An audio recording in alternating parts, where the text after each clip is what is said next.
Welcome to आलिया sometime heights are feeling in Russian season 2 part 2। तो यार part 1 के एंड में तुम्हें याद ही होगा आयानो के दिल में कूजे के लिए कोई रोमांटिक फीलिंग है कि नहीं, ये चीज चेक करने के लिए यूकी ने उसे बाहर बुलाया था। और जब यूकी ने आयानो को बाहर बुलाया उस टाइम वो अपने कपड़े चेंज कर रही थी, इसलिए अभी फिलहाल वो अंडरगारमेंट में ही थी। और अब आयानो के रूम में वापस जाने के बाद मुझे यूकी से पूछ रहा है कि आखिर उसे आयानो के एक्सप्रेशन से क्या लग रहा है, लेकिन एक्सप्रेशन देखकर यूकी को भी समझ नहीं आ रहा है कि आखिर उसके दिल में क्या चल रहा था। बट स्टिल यूकी के अकॉर्डिंग आयानो थोड़ी तो ब्लश कर रही थी। और हाँ, अब यूकी को ये भी समझ आ चुका है कि कूजे के दिल में आयानो के लिए एक फैमिली से हटकर थोड़ी तो रोमांटिक फीलिंग या फिर कह सकते हैं सॉफ्ट कॉर्नर है। और यार कूजे यूकी से आर्ग्यू भी नहीं कर सकता, क्योंकि उसे भी पता है कि जब उसने आयानो को अंडरगारमेंट में देखा अब उसे थोड़ी तो सेक्सुअल अट्रैक्शन फील हो रहा था। और कूजे का ये साइलेंस देखकर यूकी उसे टीच करते हुए कह रही है कि मेरे प्यारे भाई मुझे माफ करना, बट मुझे तुम्हारे सामने ऐसे आने में जरा भी एम्बैरेसमेंट फील नहीं होता है। लेकिन कूजे के हिसाब से यूकी को इन सारी हरकतों की वजह से थोड़ा तो एम्बैरेस्ड फील करना चाहिए, क्योंकि एट द एंड वो एक लड़की ही है। और यहाँ यूकी और कूजे के कन्वर्सेशन में हमें पता चलता है कि कूजे को पोनीटेल पसंद है, बट लग रहा है कूजे यूकी की इन सारी हरकतों की वजह से एग्जॉस्ट हो चुका है, इसलिए वो यूकी की इन सारी बातों को इग्नोर कर रहा है। और अभी ये सारी चीजें हो ही रही थी कि कूजे ने नोटिस किया आयानो ने फाइनली कपड़े चेंज कर लिए हैं और उसने अपना हेयर पोनीटेल में स्टाइल किया है। और उसके पूछने पर आयानो ने बताया कि अम्यूजमेंट पार्क का रूल है कि लंबे बालों को अच्छे से टाई करके रखा जाए, और ये मेनली एक्सीडेंट से प्रिवेंट करने के लिए है। और यार जाहिर है इससे सभी आयानो और कूजे के बारे में ही बातें हो रही थी, और साथ ही कूजे को पोनीटेल भी पसंद है, इसलिए यूकी कूजे को टीच करेगी ही। और कूजे भी इस सिचुएशन में अपना एम्बैरेसमेंट छुपाने की पूरी कोशिश कर रहा है। और हाँ, यूकी के इस टीजिंग की वजह से ये तीनों लेट हो गए और इनका ट्रेन भी मिस हो गया। लेकिन आखिरकार तीनों नेक्स्ट ट्रेन से अम्यूजमेंट पार्क पहुंच ही गए। एंड कूजे और यूकी काफी सालों बाद अम्यूजमेंट पार्क में आए हैं। एंड लास्ट टाइम दोनों 6th ग्रेड में अपने ग्रैंड पेरेंट्स के साथ अम्यूजमेंट पार्क आए थे। और उस टाइम यूकी इतनी ज्यादा एक्साइटेड थी कि पार्क में स्मॉल ब्रिज होने के बावजूद भी यूकी ने पुल में जंप किया। तो यूकी के साथ साथ उसे प्रोटेक्ट करने के लिए कूजे भी पानी में कूद गया। हालांकि पार्क की अथॉरिटी ने इन दोनों को पुल से सेफली बाहर निकाला। और पास्ट की ये सारी चीजें सुनकर यूकी कूजे को अपना मुंह बंद करने के लिए कह रही है, और साथ ही उसे धमकी भी दे रही है अगर वो फिर से इन सारी चीजों के बारे में बातें करेगा वो उसे किस करेगी। और ये सुनते ही कूजे ने अपना नेक कवर कर लिया, क्योंकि यार तुम्हें तो याद ही होगा सुबह में कूजे को उठाने के लिए यूकी ने उसके नेक पर बाइट किया था, इसलिए कूजे बिल्कुल नहीं चाहता है कि यहाँ पब्लिक प्लेस में फिर से ऐसा कुछ हो। और उसे ऐसे एम्बैरेस्ड देखकर यूकी उसे और टीच करते हुए कह रही है कि लगता है मैं आज ब्रा पहनना भूल गई। बट ये सुनकर कूजे एम्बैरेस्ड होने से ज्यादा थोड़ा गुस्से में लग रहा है, इसलिए यूकी उसे बता रही है बस मैं मजाक कर रही हूँ। और ये प्रूफ करने के लिए उसने अपना कॉलर भी नीचे कर लिया। बट कूजे इन सब चीजों में बिल्कुल इंटरेस्टेड नहीं दिख रहा है। और हाँ, इस अम्यूजमेंट पार्क में आर्केड गेम भी है, जिसे देखकर कूजे को अपनी पास्ट मेमोरी भी याद आ रही है कि जब वो अपने ग्रैंडफादर के साथ रहता था तब आर्केड गेम्स में इतना ज्यादा एक्सपर्ट हो चुका था, पास के हर एक शॉप ने उसे बैन कर दिया, क्योंकि हर एक गेम में उसका एक टॉप स्कोर रहता था, जिसकी वजह से ओनर्स को लगता था कि कूजे पक्का चीटिंग कर रहा है। लेकिन ऐसा बिल्कुल नहीं है। कूजे के पेरेंट्स के डिवोर्स के बाद वो काफी अकेला हो चुका था, और इसीलिए टाइम पास करने के लिए वो मेनली अपना टाइम आर्केड गेम्स में स्पेंड करता था। और अपनी पास्ट मेमोरी को याद करते हुए कूजे किसी लड़की के बारे में बातें कर रहा है, और उस लड़की के आने के बाद से ही कूजे अपनी लाइफ में थोड़ा बहुत ही सही लेकिन खुश रहने लगा। और अभी कूजे उस लड़की के बारे में कुछ कहने ही वाला था कि यूकी ने उसका हाथ पकड़ लिया, और वो फिलहाल कूजे के चाइल्डहुड की स्टोरी सुनने से ज्यादा रोलर कोस्टर राइड करना चाहती है। और रही बात आयानो की, तो अगर यूकी राइड करना चाहती है तो वो भी यूकी के साथ जरूर जाएगी। और लग रहा है कूजे और यूकी रोलर कोस्टर राइड काफी एंजॉय कर रहे हैं। लेकिन वहीं बगल में आयानो इस राइड की वजह से काफी डरी हुई है, इतना कि जब राइड रुका वो खुद से खड़ी भी नहीं हो पाई, जिसके बाद यूकी और कूजे ने उसे खड़े होने में हेल्प किया। और साथ ही कूजे और यूकी उससे माफी भी मांग रहे हैं, क्योंकि उन्हें नहीं पता था कि इस राइड की वजह से आयानो इतनी ज्यादा डर जाएगी। और अभी ये तीनों लॉकर रूम की तरफ जा ही रहे थे, इन्हें कुछ फेमिलियर आवाज सुनाई दी। और जैसे यूकी और कूजे पीछे मुड़े, ये आवाज किसी और के नहीं बल्कि सयाका और नोनोवा की ही है। और ये चारों एक दूसरे को देखकर काफी सरप्राइज्ड हैं। नोनोवा और सयाका ने काफी कैजुअल कपड़े पहने हैं। एंड इसके बाद नेक्स्ट सीन हमें दिखाया जाता है जहाँ पांचों अम्यूजमेंट पार्क के छोटे से फूड काउंटर में साथ में बैठे हैं। और इनमें से सबसे अलग नोनोवा ही दिख रही है, क्योंकि उसने अपना हेयर कर्ली कराया है और साथ ही अपने हेयर को ब्लॉन्ड भी कराया है, जो कि जापान में कॉमन तो बिल्कुल नहीं है। और यार इसमें कोई दो राय नहीं है कि यूकी, आयानो और नोनोवा काफी अट्रैक्टिव हैं, इसलिए लोगों का ध्यान इन पर ही है। और अभी ये सारी चीजें हो ही रही थी कि एक लड़का जो कि लग रहा है यूनिवर्सिटी स्टूडेंट है, इनसे बात करने के लिए आया। और लग रहा है इसे स्पेशली नोनोवा में इंटरेस्ट है। बट इससे पहले कि ये लड़का कुछ भी कहता, उसने नोटिस किया कि सयाका उसे ही घूर रही है, इसलिए उसे बिल्कुल समझ नहीं आ रहा है कि आखिर उसे क्या कहना चाहिए। तभी यूकी ने खुद उससे पूछा कि तुम्हें कोई हेल्प चाहिए। लेकिन सयाका को देखकर ये लड़का समझ चुका है कि नोनोवा से यहाँ बात करना शायद सही नहीं होगा, इसलिए वो आयानो के प्लेट की तरफ देखते हुए उससे डिश के बारे में पूछ रहा है कि आखिर ये डिश कहाँ से ऑर्डर कर सकते हैं। और जैसे जैसे ही आयानो ने शॉप के बारे में बताया, वो लड़का थैंक यू कहते हुए अपने ग्रुप के पास वापस चला गया और वो अपने ग्रुप से इन तीनों लड़कियों के बारे में ही बातें कर रहा है, जो कि कूजे भी सुन सकता है। और इस इंसिडेंट के बाद आयानो को लग रहा है कि वो जल्दी उसका डिश चुराने वाला है। लेकिन वहीं दूसरी तरफ कूजे और यूकी एक दूसरे से साइन लैंग्वेज में बातें कर रहे हैं, क्योंकि यार यूकी और कूजे को सायाका के एक्सप्रेशन से समझ आ चुका है कि उसके मन में इन दोनों को लेकर कुछ तो गलत फीलिंग चल रही है। जिसके बाद यूकी सायाका को बता रही है कि तुम्हें कुछ मिसअंडरस्टैंडिंग हुआ है, क्योंकि मैं और कूजे साथ में टाइम इसलिए स्पेंड कर रहे हैं ताकि क्लोजिंग सेरेमनी में जो कुछ भी हमारे बीच अनफ्रेंडली चीजें हुई उसे हम नॉर्मल कर सकें। इन यूकी को लग रहा है उसका एक्सप्लेनेशन सायाका को यकीन दिलाने के लिए काफी होगा, लेकिन ऐसा बिल्कुल नहीं है। यूकी का ये एक्सप्लेनेशन सुनते ही सायाका ने कोल्ड एक्सप्रेशन के साथ उससे कहा कि नहीं तुम झूठ बोल रही हो। और ये सुनकर यूकी का स्माइल भी एक पल के लिए फ्रीज हो गया। और अभी यूकी सोच ही रही है कि आखिर किस एविडेंस के बेसिस पर सायाका उसके बातों को झूठ कह रही है। लेकिन थोड़ा सोचने पर यूकी को यकीन हो गया कि उसने अभी तक कोई भी गलती नहीं की है, इसलिए वो खुद सायाका से जानना चाह रही है कि आखिर वो ऐसा क्यों कह रही है। और ये क्वेश्चन सुनते ही बिना कुछ सीक्रेट रखते हुए सायाका यूकी से क्वेश्चन कर रही है कि मुझे तुमसे और कूजे से सेम शैम्पू की स्मेल क्यों आ रही है, और साथ ही सेम शैम्पू की स्मेल हमारी फ्रेंड आयानो से भी आ रही है। और ये सुनते ही यूकी आयानो की तरफ देख रही है, बट आयानो खाते हुए ऐसे बिहेव कर रही है मानो उसने कुछ सुना ही नहीं। और हाँ, सायाका के लिए बस कूजे और यूकी का सेम शैम्पू स्मेल ही यहाँ अजीब नहीं है, बल्कि यूकी ने जो टी शर्ट पहना है वो एनिमे का एक लिमिटेड एडिशन टी शर्ट है। और ये टी शर्ट आज से 3 साल पहले लॉन्च हुआ था। एंड सायाका के हिसाब से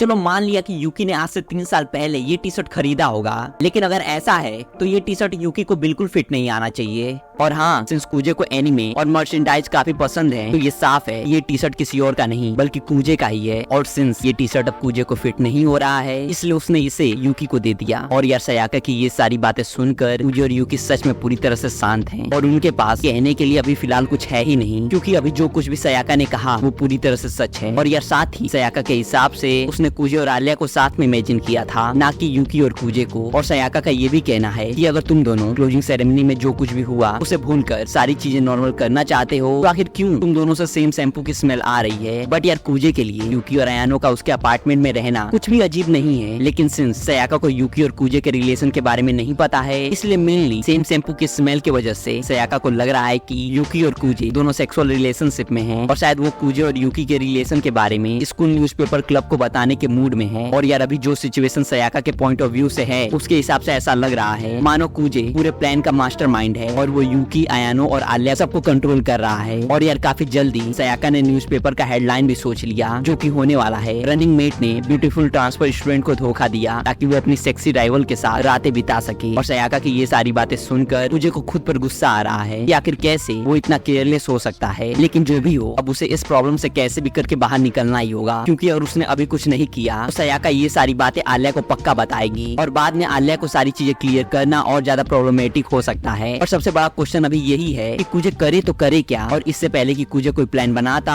बगल में बैठी नोनोवा सायाका से कह रही है कि मुझे नहीं लगता कि तुम जो कुछ भी अभी कह रही हो वो कुछ खास इंपॉर्टेंट है। और नोनोवा की ये बात सुनकर कूजे यूकी पूरी तरह से उस पर ही फोकस कर रहे हैं, क्योंकि उन्हें लग रहा है शायद नोनोवा जो कुछ भी कहने वाली है उसके हेल्प से वो इस प्रॉब्लम से बाहर निकल सकेंगे। और अभी कूजे और यूकी ये सब सोच ही रहे थे, नोनोवा ने काफी नॉर्मली कहा ये दोनों सिबलिंग्स हैं। और ये सुनते ही मानो कूजे और यूकी के लिए दुनिया थम सी गई है। और अब सबसे पहला क्वेश्चन इनका यही है कि आखिर ये चीज नोनोवा को कैसे पता चली। बट जो भी हो, कूजे और यूकी ऐसे बिहेव कर रहे हैं मानो नोनोवा ने जो कुछ भी अभी कहा वो पूरी तरह से झूठ है। लेकिन फिर भी नोनोवा का कहना है कि तुम्हारा एक्सप्रेशन से ये लग रहा है कि जो भी अभी मैंने कहा वो पूरी तरह से सही है। लेकिन यार ये कहते हुए वो यूकी और कूजे के फेस एक्सप्रेशन को बिल्कुल नहीं देख रही है। और यही चीज जैसे ही कूजे और यूकी ने रियलाइज किया, ये दोनों अब आयानो की तरफ देख रहे हैं। और जैसे ये हुआ, नोनोवा भी पूरी तरह से एक्टिव हो गई और उसका कहना है कि ये रिएक्शन यही तो मैं देखना चाहती थी। और वहीं दूसरी तरफ ये सारी चीजें सुनकर सायाका भी पूरी तरह से कंफ्यूज्ड है कि क्या सच में यूकी और कूजे भाई बहन हैं। जिसके बाद नोनोवा सायाका को समझा रही है कि ध्यान से देखो, ये दोनों काफी हद तक सिमिलर ही दिखते हैं। और यार ये सारी चीजें सुनने के बाद भी कूजे इस प्रॉब्लम से बाहर निकलने के बारे में सोच रहा है, और ये चीज उसके फेस पर पूरी तरह से विजिबल है। इसलिए नोनोवा उसे फिर से कह रही है कि तुम कुछ बहाना बनाने के बारे में बिल्कुल मत सोचो, क्योंकि काफी टाइम पहले हम दोनों मिल चुके हैं। और ये सुनते ही फिर से कूजे सरप्राइज्ड है। लेकिन हाँ, इस बार उसे समझ आ चुका है कि चाहे वो कुछ भी कर ले, अब कुछ भी चेंज नहीं हो सकता। इसलिए वो जानना चाह रहा है कि वो कब और कहाँ नोनोवा से मिला था। और पूछने पर नोनोवा ने बताया कि हम दोनों काफी टाइम पहले पियानो कॉन्सर्ट में मिले थे, और तुम आखिर कैसे भूल सकते हो कि मैंने तुम्हें एक फ्लावर बुके भी दिया था। लेकिन यार ये सुनने के बाद भी कूजे को कुछ भी याद नहीं आ रहा है, जो कि शायद ऑब्वियस है, क्योंकि कूजे अपने बचपन की किसी भी याद को रखने में जरा भी इंटरेस्टेड नहीं है। और उसका कंफ्यूजिंग एक्सप्रेशन देखकर नोनोवा फिर से बता रही है कि उस टाइम जो भी पियानो क्लास करते थे सबको तुम्हारे बारे में पता था, क्योंकि उस टाइम तुम सेकंड ग्रेड में थे और जाहिर सी बात है इतने कम उम्र में बिना किसी गलती के अगर तुम पियानो प्ले करोगे तो लोग तुम्हें नोटिस करेंगे ही। बट कूजे के दिल में पियानो को लेकर अब कोई स्ट्रॉन्ग फीलिंग नहीं है, क्योंकि उसने काफी टाइम पहले पियानो प्ले करना छोड़ दिया है। बट अभी फिलहाल वो बस यही जानना चाहता है कि अगर नोनोवा को ये सारी चीजें पता थी तो उसने ये पहले क्यों नहीं कहा। एंड कूजे के पूछने पर नोनोवा का सिंपली कहना है क्योंकि मुझे इससे कोई फर्क ही नहीं पड़ता है। बट वहीं दूसरी तरफ सायाका फिर से कूजे से कंफर्म कर रही है कि क्या सच में वो और यूकी दोनों सिबलिंग्स हैं, और अब कूजे को भी समझ आ चुका है इस चीज को छुपाने का कोई मतलब ही नहीं है, इसलिए वो सायाका से साफ कह रहा है कि हाँ हम दोनों सिबलिंग्स हैं। और ये सुनने के बाद सायाका इन दोनों को देखते हुए पूछ रही है तो क्या इसका मतलब है कि तुम दोनों बचपन में ही अलग हो गए थे। और जैसे ही कूजे ने कहा हाँ कुछ ऐसा ही समझो, ये सुनते ही सायाका सबके सामने रोने लगी। और ये देखकर कूजे को भी समझ नहीं आ रहा है कि आखिर उसे अब क्या करना चाहिए, क्योंकि उसके हिसाब से माना कि इनकी फैमिली किसी आइडियल फैमिली जैसी बिल्कुल नहीं है, बट इनके फैमिली में चीजें इतनी भी बुरी नहीं है सायाका को रोना पड़े। लेकिन लग रहा है सायाका के मन में इनके फैमिली को लेकर कुछ ज्यादा ही अजीब चीजें चल रही हैं, क्योंकि वो सच में काफी ज्यादा सैड है, इतनी कि वो कुछ बोल भी नहीं पा रही है और शायद किसी ने एक्सपेक्ट नहीं किया था। बट इस इंसिडेंट की वजह से यूकी और सायाका के बीच एक अलग ही बॉन्ड डेवलप हो चुका है और अभी ये दोनों एक दूसरे का हाथ पकड़कर काफी इमोशनली बातें कर रहे हैं। और वहीं दूसरी तरफ मुझे नोनोवा से जानना चाह रहा है कि अब उसका क्या प्लान है, लेकिन इस क्वेश्चन का आंसर देने की जगह नोनोवा उसके साथ में राइड एंजॉय करने के लिए पूछ रही है। और सिंस यूकी और सायाका काफी डीपली बातें कर रहे हैं इसलिए दोनों इनकी बातें तो सुनने वाले हैं नहीं, तो शायद पीसफुली बातें करने के लिए मुझे ने नोनोवा के इस प्रपोजल को एक्सेप्ट कर लिया। और रही बात अयानो की तो वो यही रुकेगी, क्योंकि एट द एंड उसे हमेशा यूकी के साथ ही रहना है। जिसके बाद नोनोवा और कूजे ने काफी देर तक राइड एंजॉय किया और शायद दोनों ने एक्सपेक्ट नहीं किया था, बट आज दोनों साथ में काफी खुश हैं। और ये देखते हुए जब ये दोनों वापस आए, सायाका का कहना है कि शायद बचपन के फ्रेंड्स अच्छे कपल्स बन सकते हैं, बट ये सुनकर यूकी का एक्सप्रेशन थोड़ा अजीब है। बट क्यों, ये तो हमें नेक्स्ट पार्ट में ही पता चलेगा। तो यार बाकी टिल द एंजॉय एनीमे मिलते हैं पार्ट 3 में।